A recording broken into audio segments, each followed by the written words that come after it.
La conquista de Miguel León Portilla. En Tenochtitlan, un día se corrió la voz. Habían llegado unas como torres o cerros pequeños flotando por el mar. En ellos venían gentes extrañas, hombres con la piel clara y barbas largas. Moctezuma, nuestro señor de Tenochtitlan, estaba preocupado por hechos extraños que había soñado y se afligió aún más con estas noticias. Consultó a los sabios. Según los códices, había presagios de que por este tiempo iba a regresar el venerado dios Quetzalcóatl. A partir de muchísimos años antes, así lo había anunciado. Nació en Moctezuma una duda. ¿Era esta la tan esperada llegada de Quetzalcóatl? ¿Regresaban los dioses? Mandó embajadores a la costa para conocer a los recién llegados, para conversar con ellos y agasajarlos. Les envió maravillosos regalos, un disco de oro y otro de plata, con figuras del sol y la luna, joyas y piedras preciosas, muchas mantas y un traje ricamente bordado, por si fuera necesario engalanar al buen Dios. Los embajadores se acercaron en canoas hasta los barcos, subieron y allí conversaron. Hablaban distintos idiomas. Nuestros embajadores, el náhuatl. Los blancos, quienes más tarde supimos eran españoles, una lengua llamada castellano. Los acompañaban los intérpretes. Malintzin, una joven indígena que hablaba las lenguas maya y náhuatl, y Jerónimo de Aguilar, un náufrago español que conocía el maya. Los españoles quisieron impresionar a los embajadores y dispararon los cañones y unas armas más pequeñas. Las llevaba cada uno y se llamaban arcabuces. El estruendo de los disparos causó pánico entre los embajadores.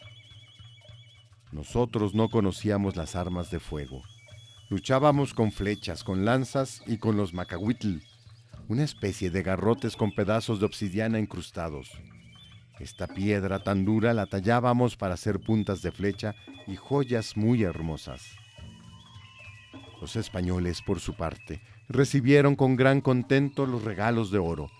Trataron con amabilidad a los mensajeros, quienes regresaron presurosos a Tenochtitlan para informar a Moctezuma. Le mostraron las pinturas que habían hecho de los españoles y le dieron noticia de cuanto habían visto. Moctezuma se intranquilizó más.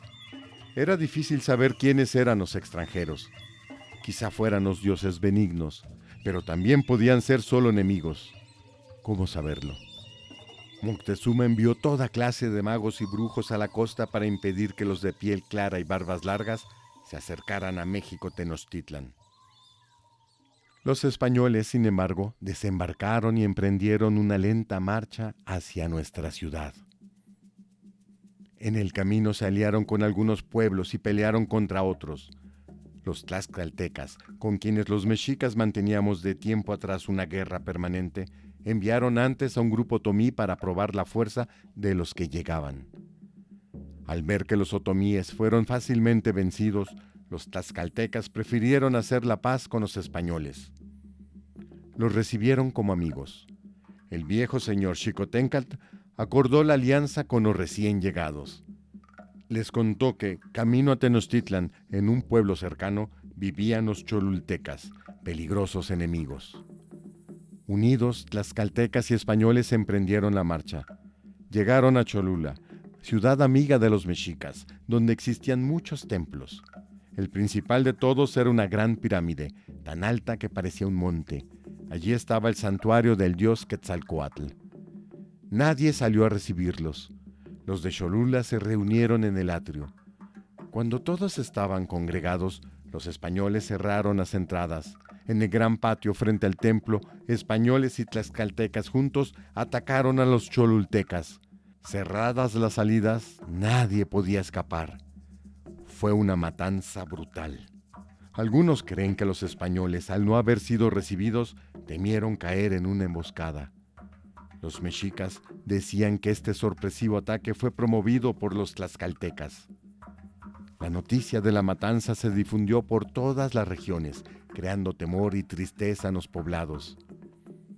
Nadie se interpuso a los españoles en el resto del camino. Siguieron su viaje, y a poco menos de 7 meses de su desembarco, ellos y sus aliados pasaron por las faldas del Popocatépetl, rumbo al valle donde se encontraba Tenochtitlan. Después, supimos que al acercarse a la ciudad, se maravillaron. Lo que estaban viendo les parecía como un sueño. Entraron por la calzada de Iztapalapa. El pueblo los miró pasar montados en animales que no habíamos visto nunca, como venados sin cuernos, los caballos. Portaban armas extrañas y terribles, esas que habían descrito y dibujado los embajadores, y muchos de ellos vestían armaduras, trajes de hierro. Sus perros eran enormes y peludos, distintos de los nuestros. Con temor los vimos pasar. Eran gentes de otras tierras. No sabíamos de dónde venían ni cuáles eran sus dioses, o si ellos mismos eran los dioses. No sabíamos qué querían de nosotros y de nuestra ciudad. Moctezuma salió a su encuentro, acompañado por todos los grandes señores. Por medio de los intérpretes, Malintzin y Jerónimo de Aguilar, se dirigió a Hernán Cortés, el jefe de los españoles. Señor nuestro, te has fatigado, te has cansado, has llegado a tu ciudad, a México Tenochtitlan. Así habló Moctezuma.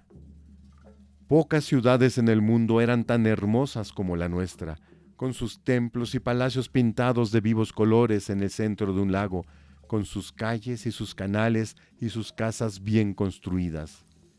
En las canoas había músicos. Agasajamos a los recién llegados con regalos y guirnaldas de flores y los alojamos en el palacio del antiguo rey Axayácatl. Los españoles admiraron la ciudad y contemplaron los edificios del Templo Mayor, adornado con pinturas y estatuas de dioses. Al día siguiente, Moctezuma lo recibió en su palacio. Ahí les enseñó los jardines y su parque de animales. Los llevó también a Tlatelolco, a visitar el templo situado en lo alto de la Gran Pirámide. Quedaron asombrados ante el mercado, el rumor de la gente comprando y vendiendo joyas, hierbas, trajes bordados, comida, plumas de pájaros de tierra caliente. Había toda clase de adornos y todo lo necesario para la vida de la ciudad. Mirábamos con sorpresa a los españoles y lo que éstos habían traído: los caballos, los grandes perros, las armaduras y los cañones. Y nos extrañó su forma de comportarse. Parecían gente resuelta. Cuando Moctezuma les devolvió la visita, lo retuvieron y luego lo convirtieron en su prisionero. Los españoles, recorriendo el palacio en que vivían, encontraron el tesoro de Axayácatl. Había allí muchas joyas maravillosamente trabajadas en oro, plata y piedras preciosas, y también plumas de los pájaros más espléndidos, como el quetzal y la guacamaya. Los españoles fundieron las joyas para repartírselas como botín. Todavía no podíamos creer que fueran nuestros enemigos. Todos desconfiábamos, pero no sabíamos qué actitud tomar. Un día Cortés salió con parte de sus tropas. Moctezuma mismo le contó que habían llegado más españoles a la costa. Estos querían echar a Cortés para buscar ellos los tesoros de nuestras tierras y mandar sobre nosotros. Entonces Cortés se fue a combatirlos. Parte de su gente se quedó en Tenochtitlan. Los mandaba Pedro de Alvarado. Se acercaba un día de fiesta en el templo y Pedro de Alvarado dijo que quería verla. La celebración se preparó durante muchos días. Las mujeres hicieron la imagen del dios con ramas y pasta de semillas de huautli, es decir, de bledos. Después la adornaron con plumas, le pusieron escudo, manto y orejeras. Todos fuimos a la fiesta y comenzó la danza que imitaba las ondulaciones de la serpiente. De repente cesó la música. Los españoles sorpresivamente habían asesinado a un músico. Así empezó la matanza del Templo Mayor. Ahora nos perseguían a todos, herían y mataban a cuantos podían. No era una batalla, nosotros no teníamos armas, solo estábamos danzando en honor de nuestros dioses. Se trataba pues de una matanza a traición. Algunos pudimos escapar y dar la voz de alarma. Entonces los españoles se refugiaron en el palacio. Ya no había ninguna duda, los extranjeros no eran dioses. Ahora sabíamos que eran bárbaros. Rodeamos el palacio y los atacábamos cada vez que intentaban salir. Aún tenían prisionero a Moctezuma. Cortés volvió a la ciudad y atravesó las calles para reunirse con sus amigos. Lo dejamos pasar. Nos pusimos de acuerdo en no hacernos ver. Después de varios días de pelea, una mañana encontramos el cuerpo sin vida de Moctezuma. Y una noche nos sacudió un grito. Era la voz de una mujer. ¡Venid, guerreros! ¡Los enemigos abandonan la ciudad! Era cierto. Los españoles trataban de escapar silenciosamente siguiendo la calzada de Tacuba. Los atacamos en las calles y desde las canoas. Varios de ellos, al morir, perdieron en los canales el tesoro que llevaban. Dicen que Cortés lloró y los españoles llamaron a esa noche la Noche Triste. Los perseguimos fuera de Tenochtitlan.